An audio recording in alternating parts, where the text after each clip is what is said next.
নমস্কার, নিশ্চয়ই সবাই ভালো আছেন। আজকের দীর্ঘদিন পর কালীঘাটে গেলাম। বেশ কিছু আলোচনা হয়েছে এবং সবটা তো আপনাদের আমি শেয়ার করতে পারবো না। যতটুকু সম্ভব বলার চেষ্টা করব।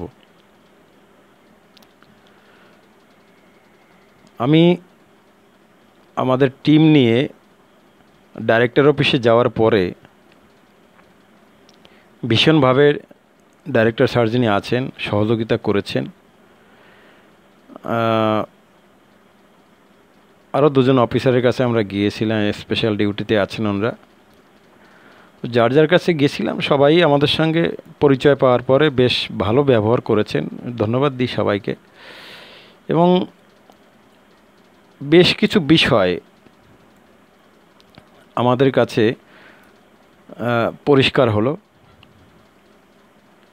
সেই সঙ্গে একটা জিনিস আমার মনে হলো,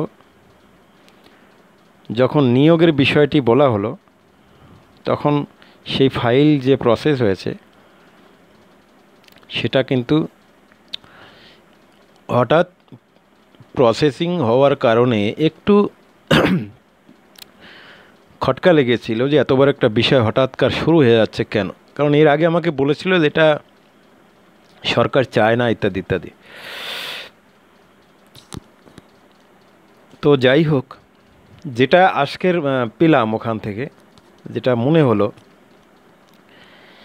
যে যে চিঠি আমি দিয়েছিলাম যতদূর সম্ভব 7/23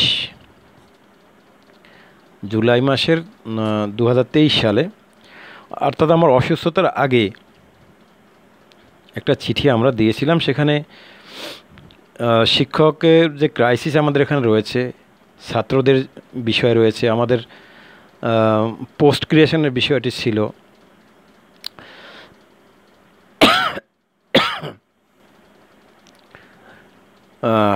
যাই হোক, তো ভোকেশনালের জন্য আলাদা স্কুলের একটা প্রস্তাব ছিল আমাদের। তো আমি যখন আজকে স্যারকে বললাম যে স্যার, আমি তো দীর্ঘদিন ধরে আসছি এখানে, আর কখনো আমরা আন্দোলনেও যাই না, কারণ আমরা মুখ্যমন্ত্রীকে বিশ্বাস করি এবং এটা মনে করি যে আন্দোলন করে যে কাজ না হবে, দিদির সঙ্গে একবার সাক্ষাৎ করলে তার থেকে অনেক বেশি কাজ হবে। এবং আরও অনেক প্রসঙ্গ উঠে আসছে আলোচনায়, যেটা আমি যাচ্ছি না, যাওয়াটা ঠিক হবে না। তো যাই হোক, আমি ওনাকে বললাম যে উনি বললেন যে আপনি তো আগে একবার চিঠি দিয়েছিলেন, তখন আপনার ফোন নাম্বার সব রেখে দেওয়া হলো, আপনাকে সাক্ষাতের জন্যে বলা হয়েছিল। তো আমি তখন বললাম যে স্যার, আমি ফোন ধরার মতন অবস্থায় তো ছিলাম না, আমার এই সমস্যা হয়েছিল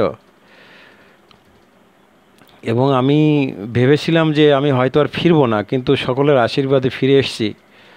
এবং আমি ওই সময় ঠাকুরের কাছে একটা কথাই বলেছি যে ঠাকুর, আমাকে অন্ততপক্ষে শেষ সুযোগটা যেন আমাকে করে দাও, যে মুখ্যমন্ত্রীর সঙ্গে দেখা করে যা সমস্যা আছে বাকি সমস্যাটুকু যেন মেটাতে পারি।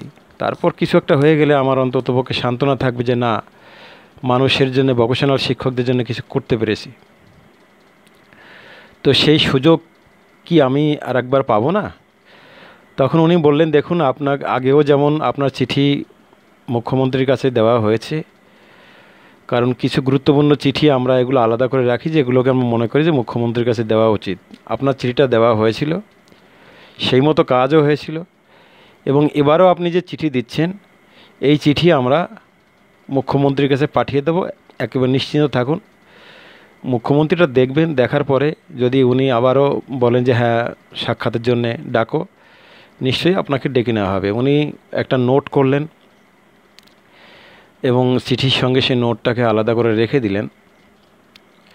তো এইটা আমার মনে হলো যে কোথাও না কোথাও এই যে আমার ওএসডি স্যার আগে যিনি ছিলেন, চক্রবর্তী স্যার, বললেন যে তোমাদের আর আসতে হবে না, এই যে কালো ডায়েরি দেখেছে তো, এখানে সব কিছু নোট হয়েছে, ফলে তোমাদের বিষয়টা বারবার রিভিউ হতে থাকবে এবং নর্মালি তোমাদের যে সমস্যাগুলো আছে এগুলো মিটতে থাকবে।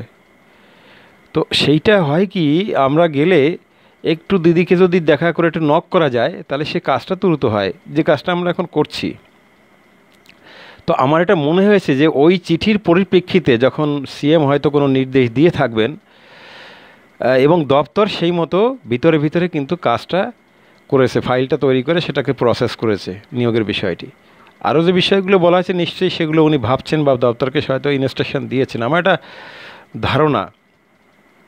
এবং ওদিনকের আলোচনায় আমার সেরকম একটু মনে হয়েছিল, ফলে এবার আমাকে যেতেই হলো কালীঘাটে। তো এবার যাই হোক, তা এবার চিঠিটাও যাবে দিদির কাছে, এবং আপনাদের সকলের আশীর্বাদ যদি থাকে, ঈশ্বর যদি চান, দিদি যদি মনে করেন, নিশ্চয়ই এবার আবারও সাক্ষাৎ হবে এবং সামনাসামনি হয়তো অনেক কথা দিদিকে বলতে পারবো। আর যারা কুৎসা করছেন, আমি বলবো সবার দিন তো সমান যায় না, সবার ক্ষমতা তো অনেক থাকে না, যাদের যতটুকু ক্ষমতা তারা ততটুকু করবে, এতে তো লজ্জার কিছু নেই না। এখন বিষয়টা হচ্ছে যে যার ক্ষমতা যেটা না সেটা যদি বাইরে প্রচার করা হয় তাকে অপমান করা হয়। ধরুন ডাইরেক্টর ওখানে বসে আছেন, এখন আপনি বাইরে এসে বললেন যে ডাইরেক্টর বলেছে আগামী বছর থেকে সিলেবাস সম্পূর্ণ পরিবর্তন হয়ে যাচ্ছে আর আমাদের এই সিলেবাস হচ্ছে, সেটা তো এটা উনি ওখান থেকে তো বলতে পারেন না, না এটা ওনার সম্বন্ধে একটা মিথ্যা কথা বলা হবে। তো ঠিক আছে, যদি আমার মনে হয় এগুলোর থেকে অনেককে সরে আসা উচিত, অ্যাভয়েড করা উচিত, কারণ এভাবে তো অপমান করাটা ঠিক না কাউকে, না।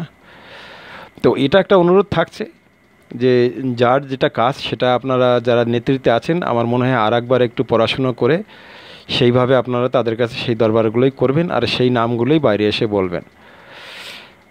আজকে এ পর্যন্ত, আবার হয়তো খুব তাড়াতাড়ি আরও একটা আপডেট নিয়ে আসবো।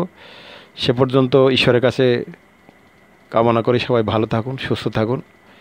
আজ এ পর্যন্ত, সবাইকে ধন্যবাদ, নমস্কার।